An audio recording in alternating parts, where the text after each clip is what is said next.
Je crois que tout le monde est impatient de pouvoir se réunir, chanter et louer le Seigneur ensemble, mais on est ravis que Ben puisse animer les réunions, les cellules, les cultes. Maintenant, on va prier que Dieu puisse bénir sa parole. Il va bénir sa parole. Père Céleste, merci pour le message qu'on va entendre et que ça soit bénéfique pour chaque membre de ton corps. Père, s'il y a quelques-uns qui écoutent, qui ne sont pas encore dans la famille de Dieu, qu'aujourd'hui puisse être le jour où ils puissent trouver Christ comme sauveur. Père, bénis chaque aspect de ce message au nom de Jésus. Amen.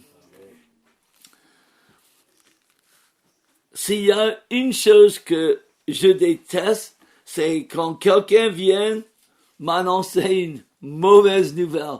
Je suis quelqu'un positif et donc, comme tout le monde, les mauvaises nouvelles, c'est rarement les bienvenues. Et personne aime le porteur des choses négatives. Cependant, nous avons vu que Jean, et je vais faire une toute petite révision pour ceux qui n'étaient pas ici la semaine dernière, nous avons vu que Jean, au départ, était obligé d'annoncer une mauvaise nouvelle du jugement de Dieu. Il allait jusqu'à appeler les gens espèces de vipères. C'est pas ce que vous voulez entendre un dimanche matin, mais il a dit. Et il a terminé avec ce message qui se trouve en Luc 3. Et je vous invite de prendre vos Bibles en Luc. On va faire 9 jusqu'à, je crois, verset 18. Mais il a dit en Luc 3, 9, attention, la hache est sur le point d'attaquer les arbres à la racine. Tout arbre qui ne porte pas du bon fruit sera coupé et jeté au feu. Des fois, il faut entendre les messages comme cela. Il y a une heure, j'ai écouté un message qui était enregistré. C'était un message qui a été prêché il y a plus que 200 ans. C'était le plus grand réveil que les États-Unis aient jamais connu, qui était déclenché avec un message qui s'appelle, écoutez bien, c'était prêché par Jonathan Edwards, et la prédication était intitulée « Les pécheurs dans les mains d'un Dieu en colère ». Quand il est venu prêcher, il est venu avec une voix monotone. Il n'a jamais regardé les auditeurs. Il a lu le message avec sa tête baissée en lisant son message. Et même avant la fin du message, les gens étaient en sanglots. Ils étaient touchés par l'Esprit de Dieu. Le Saint-Esprit est tombé sur les gens. Et ce message a changé l'avenir, le destin des États-Unis. Ce message, vous pouvez regarder la traduction, je crois, sur Internet. Oui, il est terrible de tomber entre les mains du Dieu vivant. La réaction de la foule autour de Jean, quand Jean prêchait ça dans la région du Jourdain, la réaction était immédiate. Que devons-nous faire? Ils ont compris que Jean plaisantait pas. Il a dit, c'est le moment de venir à Dieu. Maintes et maintes fois, quand les gens ont été touchés par la prédication de la parole, la réaction était la même. Que devons-nous faire? Souvenez-vous du gardien de prison en Actes 16, 23. Il était chargé de s'en occuper de Paul.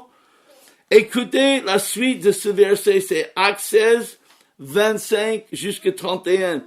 Vers le milieu de la nuit, Paul et Silas priaient et chantaient les louanges de Dieu. Les autres prisonniers les écoutaient. Tout à coup, un violent tremblement de terre secouait la prison jusque dans ses fondations. Toutes les portes s'ouvrirent à l'instant même. Les chaînes de tous les prisonniers se détachèrent. Le gardien se réveilla en sursaut et vit les portes de la prison grand ouvertes. Alors il tira son épée et allait se tuer, car il croyait que les prisonniers s'étaient enfuis. Mais Paul lui cria de toutes ses forces, « Arrête! Ne faites pas de mal! Nous sommes tous là! » Le gardien demanda des tours, se précipita dans le cachot et tremblant de peur, se jetait aux pieds de Paul et Silas. Puis il les fit sortir et le demanda. Écoutez sa réaction quand Dieu a travaillé. Il avait écouté le message. Pendant la nuit, il écoutait les chants, les prières. Il a vu la vie de Paul et Silas. Il aurait pu se sauver. Quelle était la réaction? Monsieur, que dois-je faire pour être sauvé? J'espère que cet après-midi, plusieurs qui nous écoutent poseraient cette même question. Que dois-je faire pour être sauvé? Peut-être vous êtes déjà dans la famille de Dieu, mais vous devez demander Dieu, comment est-ce que je peux être changé? On veut être épanoui en Christ. On veut avancer en Dieu. Si la prédication de la parole de Dieu n'effectue pas un changement dans votre vie, il y a un vrai problème. Et le problème n'est pas la parole de Dieu. C'est nous. Jean expliquait clairement les changements qu'il fallait. Regardons Luc 3:11 avec moi. Parce que les gens avaient posé des questions, il leur répondit. Si quelqu'un a 2 chemises, qu'il en donne une à celui qui n'en a pas. Si quelqu'un a de quoi manger, qu'il partage avec celui qui n'a rien. On dirait ces gens qui a commencé l'armée du salut. Mais c'était William Booth. Plus tard dans l'église, l'apôtre Jacques a repris ce même message vis-à-vis des pauvres. Jacques 2,14. Mes frères, à quoi servirait-il un homme de dire qu'il a la foi s'il ne le démontre pas par ses actes? Une telle foi peut-elle le sauver? Supposez qu'un frère ou une sœur manquait de vêtements et n'ait pas tous les jours assez à manger. Et voilà que l'un de vous leur dit, au revoir mes amis, portez-vous bien, restez au chaud et bon appétit, sans leur donner de quoi pourvoir aux besoins de leur corps. À quoi cela sert-il? Il en est ainsi de la foi, si elle reste seule, sans se traduire en acte. Elle est morte. Cet après-midi, le but d'une prédication, c'est pas un bon message. C'est pas un bon message si nos vies ne changent pas. C'est un très mauvais message. Un bon message, c'est un message qui fait mal. Si un message te fait pas mal, des fois, il vaut mieux pas écouter. Et ici, Jean a dit, si vous avez à quoi aider les gens, et vous vous dites chrétien, aujourd'hui vous vous dites évangélique, il faut aller vers les gens démunis. Dans les psaumes et les proverbes, nous voyons ce même admonition d'aider les démunis et les défavorisés. Psaume 82:3, défendez le faible, l'orphelin, soyez juste à l'égard du pauvre et du malheureux. Libre le faible et le misérable, délivre-les de la main des méchants. En Proverbe 21:13, nous lisons, qui fait la sourde oreille quand le malheureux appelle à l'aide, appellera lui-même à l'aide sans obtenir de réponse. Dans verset 11 encore, nous voyons la compassion que Luc avait pour les pauvres en soulignant cette partie du message de Jean. Malheureusement, il y a des milliers d'évangéliques et les milieux évangéliques où les pauvres sont traités avec mépris, comme c'était toujours leur faute. Évidemment, des fois, il y a les pauvres parce qu'ils veulent être pauvres, mais c'est rarement le cas. Vous et moi, nous avons une grande responsabilité envers les gens démunis. Je remercie Dieu, il y a 3 ou 4 ans, avec cette drame de la jungle à Calais, notre Église était mobilisée pour les aider. Et même aujourd'hui, nous recevons les remerciements de ces migrants qui disaient, grâce à Dieu, à travers l'Église, notre vie a été sauvée. Donc quand Jean a prêché aux gens dans le Jourdain, la première chose, il a dit, aidez les gens qui n'ont rien, si vous avez à quoi aider. Nous voyons que la prédication de Jean a créé l'événement. Un prophète dans le désert n'est pas quelque chose qu'il voyait tous les jours. Et en plus, les gens attendaient le Messie. Donc nous voyons que toutes les classes de la société venaient écouter sa prédication. L'évangile, c'est pour les riches, la classe moyenne, les classes populaires. Regardons verset 12 de Luc 3. Jean parle aux collecteurs d'impôts. Il y avait des collecteurs d'impôts qui venaient se faire baptiser. Ils demandèrent à Jean, Maître, que devons-nous faire? Les collecteurs d'impôts, aujourd'hui ils sont pas très populaires non plus, mais les collecteurs d'impôts parmi la population ont été regardés comme des collaborateurs parce qu'ils travaillaient pour les Romains. Ils étaient chargés de récolter les impôts. Le problème que les gens qui avaient avec ces collecteurs d'impôts, qu'ils ramassaient plus de l'argent qu'il fallait. Ils ont monté les impôts même plus que les Romains. Donc, ils n'étaient pas bien aimés. Les collecteurs d'impôts se sont enrichis sur le dos de la population et pour cette raison, ils étaient méprisés. Mais comme nous allons voir, Dieu est venu pour tout le monde, surtout les gens méprisés. Quand les collecteurs d'impôts ont demandé à Jean ce qu'il fallait faire, il n'a pas séparé la repentance des actes. Il n'a pas dit à ces gens de changer du métier, mais il a dit changer le cœur.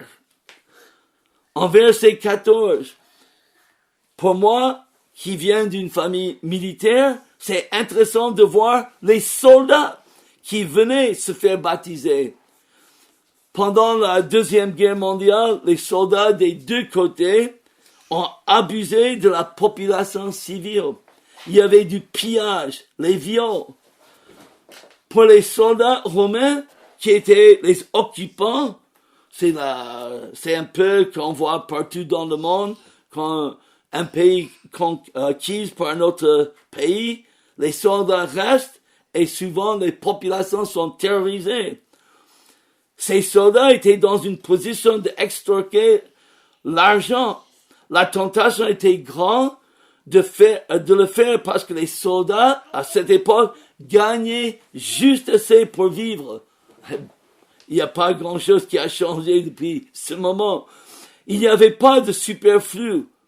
Ils étaient dans une position d'en profiter de leur pouvoir, mais Jean leur a dit, ne dénoncez personne à tort. Et finalement, il a dit aux soldats, en sachant qu'ils n'étaient pas le meilleur payé, contentez-vous de votre solde. Paul a fait écho de ce même enseignement sur l'argent. Tant que nous avons nourriture et vêtements, nous nous contenterons. Donc le message pour les soldats était, soyez un bon soldat, faites votre travail, ne profitez pas de la population. Donc, quand Dieu travaille, c'est obligé que nos actes changent. On ne peut pas se dire chrétien évangélique sans avoir la vie changée.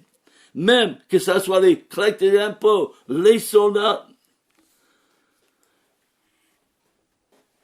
Je crois le verset en Michée, c'est un bon résumé.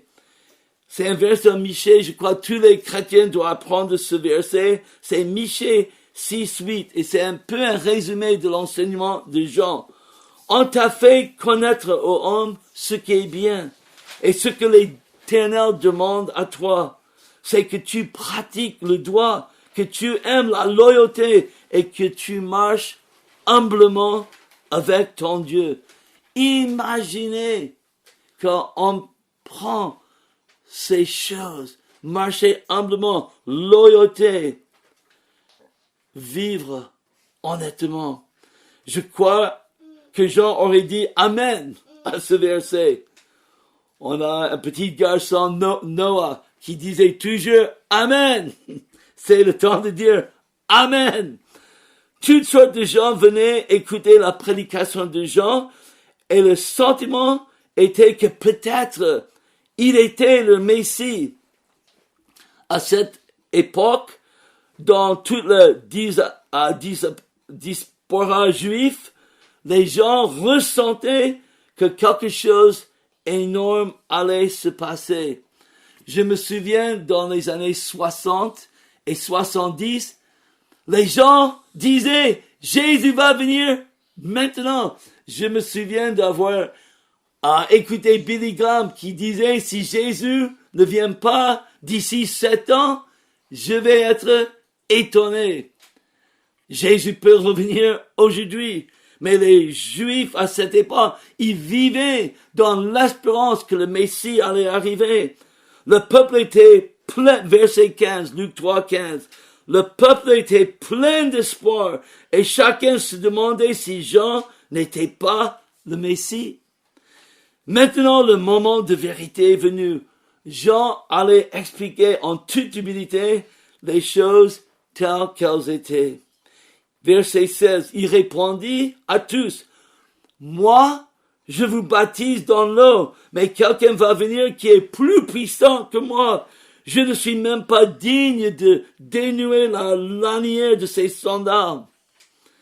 Cette déclaration a bouleversé les partisans de Jean. Comment être plus puissant que lui? Mais Jean a toujours compris son rôle de précurseur. Il savait qu'il était un instrument choisi d'annoncer l'arrivée du Messie. N'oubliez pas, vous et moi, on n'est que les outils entre les mains du Seigneur. On n'est rien du tout. Demain, peut-être on va pas être ici. Il faut en profiter du travail que Dieu nous donne, quel que soit ce travail. Jean, c'était annoncer le Messie. Quel est votre rôle? Le fait que Jean disait qu'il n'était pas digne de dénouer la lanière de ses soldats a dû choquer ses disciples. À cette époque, le travail d'enlever les soldats pour le maître était, pour les esclaves, une corvée parmi beaucoup. Mais une des corvées les plus exigeantes et la moins appréciée. Donc, il a dit, je suis pas même digne de faire le travail d'un servant. Pourtant, Jean s'est comparé à un serviteur, même pas digne de faire une corvée comme cela pour son maître. Il voulait montrer l'énorme supériorité de Jésus et aussi la grande puissance de Jésus et l'autorité de Jésus. Un écrivain a dit, ce que Jean disait, ça serait aujourd'hui comme un grand PDG qui dirait il n'est pas digne de sortir la poubelle de Jésus. Et ça serait très juste. Si Jean savait qu'il n'était pas digne de dénouer la lanière des sandales de Jésus, il savait aussi les limitations du baptême dans l'eau. Ce baptême était symbolique, mais ce que Jésus allait faire était un baptême dans le Saint-Esprit et le feu. Le baptême par l'Esprit donne la puissance. le discernement, la présence divine, la capacité de vivre pour Christ et la purification, le feu. Ça, c'est le vrai baptême. Pierre, plus tard, dans le Nouveau Testament, dit, c'est pas l'eau du baptême qui va changer le cœur. Il faut passer par les eaux du baptême, mais c'est pas ça qui change la vie. C'est la puissance du Saint-Esprit. Et notre église à Boulogne, à Sam et à Étaples, et pour les gens qui nous écoutent, il faut cette puissance.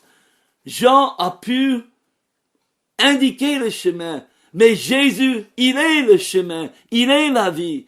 Et vous et moi, on a besoin de vivre Christ, sa puissance. Regardons aussi ce qu'il a dit, parce que dans l'Ancien Testament, on a vu les moments que le Saint-Esprit s'est emparé des gens comme le roi Saül. Il était un homme normal, mais quand le Saint-Esprit est tombé sur le roi Saül, toute sa vie a changé. Dieu opéra une transformation en son être intérieur. Et il a commencé à vivre quelque chose d'extraordinaire.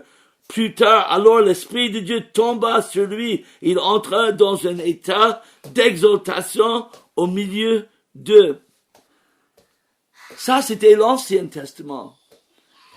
Nous avons aujourd'hui le Saint-Esprit avec nous. Dès le moment qu'on est en Christ, nous avons le Saint-Esprit. Et on peut vivre la plénitude du Saint-Esprit.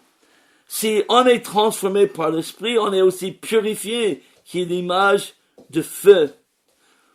Il est vrai que pour ceux qui acceptent le Messie, il donne l'Esprit de Dieu en abondance. Mais, il y a toujours mais. Mais pour ceux qui le rejettent, il y a le jugement. Regarde Luc 3, 17. Luc 3, 17. Il tient en main la pelle à vanner pour nettoyer son aire de battage. Il amassera le blé dans son grenier. Quant à la balle, il la brûlera dans un feu qui ne s'éteindra jamais. Comme je disais il y a quelques minutes, je viens de lire l'histoire de ce message. Pécheur dans les mains d'un Dieu en colère. Nous ne pouvons pas saisir l'horreur de l'enfer. Parce que c'est définitif. Ça termine jamais. Et vous et moi, il faut savoir, il y a les membres de nos familles, notre entourage, nos travail qui ont besoin d'entendre que aujourd'hui c'est le jour de salut, mais demain c'est le jour de jugement. Et ça m'a secoué d'écouter ce message. La réalité de la vie. Aujourd'hui, on est en train d'écouter un message, mais demain, dans un côté, il y a la bénédiction du Saint-Esprit pour ceux qui vont accepter le Messie. Mais n'oubliez pas, de l'autre côté, il y a le jugement. Hébreux 9, 27. Écrivez ça sur un papier. Et comme le sort de tout homme est de mourir une seule fois, après quoi il est jugé par Dieu. Ça va pas être une très bonne journée pour ceux qui sont pas en Jésus. Et vous et moi, même moi, cet après-midi, j'ai dû me repentir devant le Seigneur. Dieu, purifie mon cœur, change ma vie, remplis-moi. Je veux plus vivre dans un quelconque péché. Enlève de ma vie tout péché. Les Juifs pensaient que seulement les non-Juifs allaient être jugés.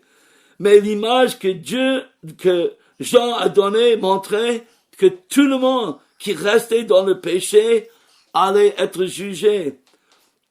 L'image est donnée d'un fermier qui veut séparer la balle des graines de blé.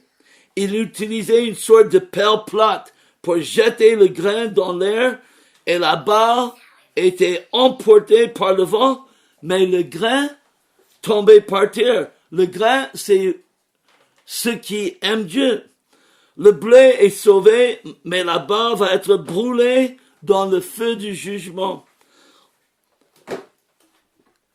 Ma femme est en train de lire pour son culte quotidien. Je crois qu'elle a terminé, ou elle va terminer le livre de l'Apocalypse. Elle a dit hier, c'est difficile ce livre. C'est difficile l'Apocalypse, mais regardons un verset qui est pas difficile à comprendre. Écoutez bien. L'Apocalypse 20, 11 à 15. Ensuite, je vis un grand trône blanc et celui qui y était assis, le ciel et la terre s'enfuirent loin de sa présence. Ils disparurent sans laisser de traces. Je vis les morts, les grands et les petits, comparaissés devant le trône. Des livres furent ouverts. On ouvrit aussi un autre livre, le livre de vie. Les morts furent jugés, chacun d'après ses actes, suivant ce qui était inscrit dans ces livres. La mer avait rendu ses naufragés. La mort et le royaume des morts avaient rendu ce qu'ils déterminent. Et tous furent jugés, chacun conformément de ses actes. Puis la mort et le séjour des morts furent précipités dans les temps de feu. Cet étang de feu, c'est la seconde mort. Et on y jetait aussi tout ce que dans le nom n'était pas inscrit dans le livre de vie. Je vous pose une question. Est-ce que votre nom est dans le livre de vie? Si notre nom est dans le livre de vie, on va vivre avec Dieu éternellement. Mais pour ceux qui ne trouvent pas leur nom dans le livre, il faut courir vers le Seigneur. Le fait que Jean annonçait la mauvaise nouvelle du jugement n'a pas empêché Jean d'annoncer la bonne nouvelle. C'est bien, après avoir entendu autant de mauvaises nouvelles, les gens étaient contents. Verset 18. Jean adressait encore beaucoup d'autres recommandations au peuple et lui annonçait la bonne nouvelle. Le fait que tout le monde puisse être sauvé, c'est une très bonne nouvelle. Quand les gens étaient prêts à abandonner leur péché en se tournant vers Dieu pour le pardon, cela a été une très bonne nouvelle. Nous avons expliqué auparavant que ce qui est une bonne nouvelle pour quelques-uns est une mauvaise nouvelle pour des autres. Étant que Jean prêchait contre le péché, il a parlé contre l'adultère du gouverneur Hérode. Il avait pris la femme de son demi-frère Philippe. Pas un bon choix. Mais il reprocha au gouverneur Hérode d'avoir épousé Hérodiade, la femme de son demi-frère, et d'avoir commis beaucoup d'autres méfaits. Verset 20. Hérode ajouta encore à tous ses crimes celui de faire emprisonner Jean. Mes amis, ça coûte cher d'obéir à Dieu. De dire la vérité aux gens haut placés est toujours très risqué. Mais pour un homme de Dieu, c'est nécessaire. Daniel était un homme qui a parlé vrai au roi. Il était jeté au lion. Heureusement, Dieu l'a sauvé. Mais pourquoi Jean était mis en prison? Jean, qui était un homme juste, un homme bon. Regardez Marc 6, 17. Marc 6, 17. Nous trouvons toute l'intrigue derrière l'arrestation de Jean. En effet, Hérode lui-même avait fait arrêter Jean, l'avait fait enchaîner et jeter en prison à cause de Hérodiade, la femme de Philippe, son demi-frère qu'il avait épousé. Hérodiade, furieuse contre lui, cherchait à le faire mourir. Mais elle n'y parvenait pas car Hérode craignait Jean. Il savait que Jean était un homme juste et saint. Il le protégeait donc. Quand il entendait parler, il en restait fort perplexe et pourtant, il aimait l'entendre. Souvent, il y a des gens qui écoutent aujourd'hui, qui connaissent pas Jésus encore. Mais, quelque part, les gens qui connaissent pas Jésus, ils sont intrigués. C'est quoi ce message de la Bible? La Bible, qui est le livre le plus puissant du monde, qui est dans chaque pays du monde. Et Hérode était comme ça. Il vivait dans l'adultère, mais il écoutait la parole de Dieu. Il ne faut jamais oublier, si vous êtes un chrétien rempli du Saint-Esprit, soit les gens vont être repoussés par votre vie, parce que les ténèbres ne supportent pas la lumière, ou vous allez attirer les gens qui veulent avoir la vie changée. Est-ce que vous êtes quelqu'un qui attire les gens vers Jésus, ou est-ce que vous repoussez les gens? Votre vie, est-ce que c'est une lumière sur cette colline? Jean a vu les deux groupes. Paul a bien expliqué notre situation vis-à-vis du monde. 2 Corinthiens 2, 15 et 16. 2 Corinthiens 2, 15 et 16. Oui, nous sommes pour Dieu comme le parfum du Christ parmi ceux qui sont sur la voie du salut et parmi ceux qui sont sur la voie de la perdition. Pour les uns, c'est une odeur de mort qui les mène à la mort. Pour les autres, c'est une odeur de vie qui les conduit à la vie. Votre vie, c'est un parfum. Soit les gens vont être touchés, c'est comme les fleurs. À ce printemps, je me régale à ce moment. Je sors, j'aime sentir les fleurs. Et ça doit être votre vie. Votre vie doit être un parfum qui attire les gens. Jean, pour toute sa prédication de jugement, il a attiré les foules. Pourquoi les foules sont venues écouter Jean? Il disait la vérité. Quelle responsabilité pour nous d'être un parfum qui va attirer les gens vers Christ, comme faisait Jean. Nous savons que large est le chemin qui mène à la perdition, et étroit le chemin qui mène à Dieu. De toutes ces foules qui sont venues écouter Jean, il y a une poignée qui ont suivi Jésus, Mais ça vaut le coup. Dieu est venu chercher ceux qui sont perdus et nous devons être le Jean-Baptiste de notre génération. Je viens de regarder l'histoire de Keith Green. Il est mort à 28 ans. Il était le Jean-Baptiste de sa génération, les années 60 et 70. Pourquoi? Il était entièrement dévoué à Christ. Des fois, sa personnalité était difficile pour les gens. Mais il avait tellement d'amour dans sa musique, dans sa prédication, que plein de gens sont venus à Christ. Nous pouvons être aujourd'hui le Jean-Baptiste de notre génération, d'annoncer cette bonne nouvelle. Et je vais vous laisser un verset, et c'est le seul espoir pour Boulogne, pour Samé, pour Dèvres, pour Wimereux, pour le Pas-de-Calais, les Hauts-de-France, pour la France, pour le monde. Acte 4:12.